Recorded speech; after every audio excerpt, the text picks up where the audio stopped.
Okay, we're going to start using Android Studio in the mobile apps class in this unit. I've downloaded it and installed it using the links provided in Blackboard. The current version is 3.01. When you first run it, you get this menu and you can start a new project. We'll do that in a sec. Open an existing project or check out a project from version control. Here you can check out something on GitHub, and we'll be doing this quite a bit next week. But for now, we're going to start a new project. It also lists the projects you've opened recently over here, if you have more than one. Also, if you quit while in the middle of a project, it will open up in that project by default, and then you have to close that project to get back to this menu. So I'm just going to start a new project. Give it some name. This is going to do a Hello World 1. Kind of app needs a kind of a domain here. I usually just use like my name.css.edu or something, or use just css.edu is fine. It creates folders for this, so you don't want this too long. This is where it stores it by default in Android Studio projects folder, but it's not in the docs folder, document folder on Windows, and that's where I usually look for things. So I'm going to change this, and I'm going to go into my documents folder. And then I'm going to go, I created a folders for this class. I'm just going to put it in there. And then I want the unit 3, hello world there. Okay, so, and it will remember this in the future, so it's just, I think, finally it says what kind of device you want. I'm going to do a phone or tablet here. We're almost always going to do that. Now you might think you want to open up, something like Android 7 or Android 8, but what this is the type of devices, the minimum device you have. So if I just choose Android 7.7, I'm down to only 1.5% of the devices out there. So this is the minimum, or the oldest device you will support. And I suggest you go down to like Android 5, unless you have an older device. If you have a really old device, you can go back to Android 4 or something like that. But for the oldest device, I'll just search. I'll generally set this up for Android 5, and I'll do 71% of the devices out there. And hit next. Now, generally, we will do an empty activity here. And then, like for the assignment this week, we'll do this. But since we're doing Hello World, I want some simple code filled in, so I'm going to do this basic activity, which will have some code in it by default. You can leave this one the same. Main activity and activity main for the layout are the default things. That's fine. And then we'll finish, and it'll start creating this app for us. Now it'll display this and build the app. Now sometimes when you first are running Android Studio, you might get a pop-up window at this point asking for like Java to go through your firewall or something like that. I've seen that at times. So just watch it. This hangs. There's probably that window you might have to cancel out and confirm that window and then come back here. Okay, so Android Studio is opened up, but I get a Gradle sync error. Gradle is the program that's used to compile and build. It's our build environment in Android Studio, among other places. And so it failed to build this opening thing. Sometimes you can try again, but I can see down here in my log that there's an error, missing ID. What happens is that you have to download the different software configurations with different versions of Android, and it's missing one. So I can install and sync that platform, and that should do it. It'll take a while to install. I'm just going to show you where that problem is.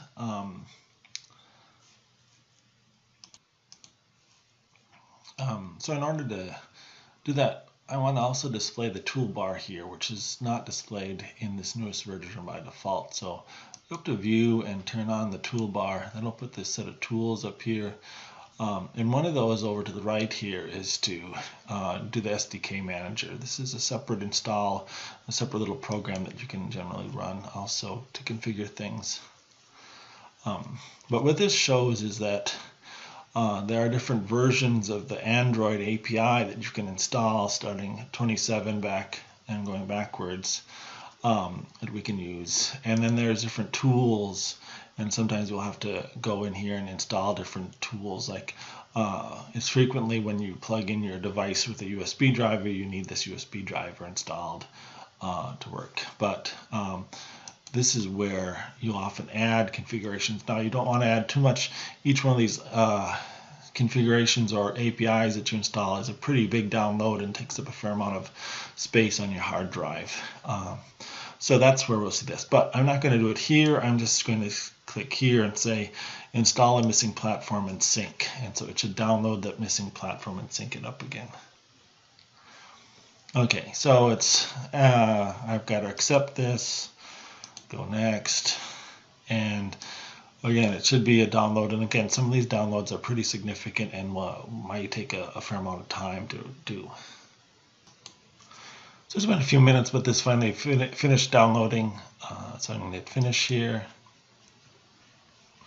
And again, now this will be a Gradle sync in progress. This is building the app basically, and so I'll just wait for that sync to run. I can see down here it's doing things, and it's building things, so I'll just wait for that to run. So I'm getting another error, another set of tools I need, so again I'm just going to download those, that component. Again, you just have to do this first time. Once you get this downloaded, these tools downloaded, you'll use the same build tools throughout, and so this is just the first time you set up the project. If you open up a project built with an earlier SDK, you will have to download that. What I will try to do is keep all the assignments I give you in this version 8 SDK, so that you just have to build it, download these tools once, and then it should work for the whole course.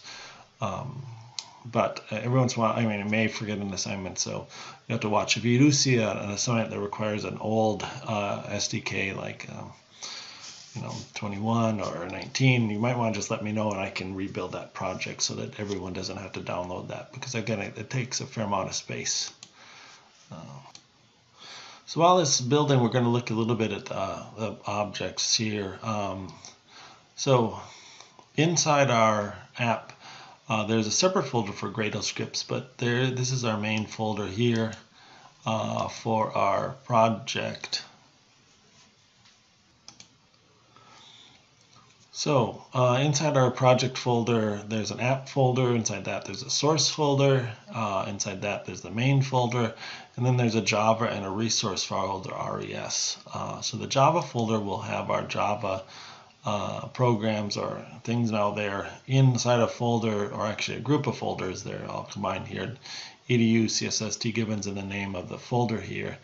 And then the main activities is the Java file. So if I click on this, this will be the main activity. It's actually already open here. Now, so that's in the Java under main. Also under main is resources, and there's a number of XML related files here we'll be using. To start with, we'll just be using the layout file, and there will be an activity main here that we'll also run and look at. So the main activity.java file will have our Java code in it that we'll edit. The activity main will have the layout or our screen interface. I'm going to wait a little bit for it to build. I'm on a slow machine at home. So the build's finished, so let's just go over this real quick. So in the Java file, there's a package, and this is based on the organization you entered and the name of your project. To make sure anytime you add a Java file here, you have the package definition at the top, so they're all in the same package. There's this import here, and again, these imports are done automatically generally, so we don't have to worry about those, but you may have to add some later on, but that's hidden up there. We have the main activity. Activities are our screens that we run, and in this program we just have one screen, so every screen is called an activity, and again they extend or inherit from this this app activity. There's an onCreate method which sets things up, and we'll talk more about that. we'll declare and set up some of our controls here. In fact, there's a they set up a button listener here. We'll look at a different way to set up a button listener also. And then there's some other menus, because again, we've got some other things on this. We've got some menus, and so we've got some methods here to handle the menu selection. So again, that's in the Java folder, main activity. And then in the resource folder under layouts, there's activity main, and this one has two, content main. The content main actually has our content, our program. This is our Hello World app. By default, it just says Hello World. It has a little menu here, and then it has another sliding menu up at the top set up.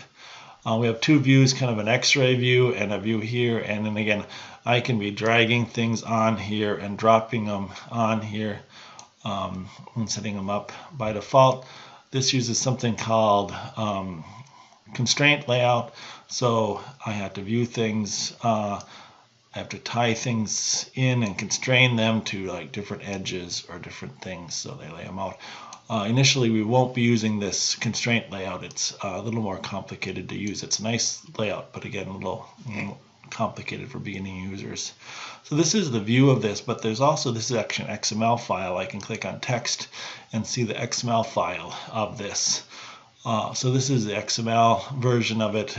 This is the text view, just the hello world here, and this is the button I created and what it says.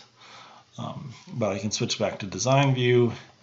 When I click on these objects, over to the right will be the attributes, and I can edit things. So like if I want to change what the button says, I can go down and find that and change this to say hello, and something like that, and that'll change in our different characteristics. So depending on what thing you click on over here, you'll get the attributes for that object over here. Pretty typical layout. And again, these are our different widgets or things we can drag on here in our palette of different versions. Usually we'll be using the main program, the main activity, and working with that. This is a little more complicated thing. It has the content layout and the main. It uses something called fragments, and we're not going to go over that, and that's why often we won't necessarily be using this more complicated layout. We'll start with an empty layout.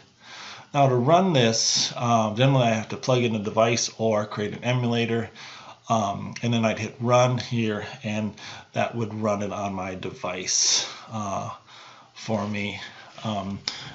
And so we'll talk a little bit more about setting up the emulator and running this app on a device in another tutorial if you're having trouble with that.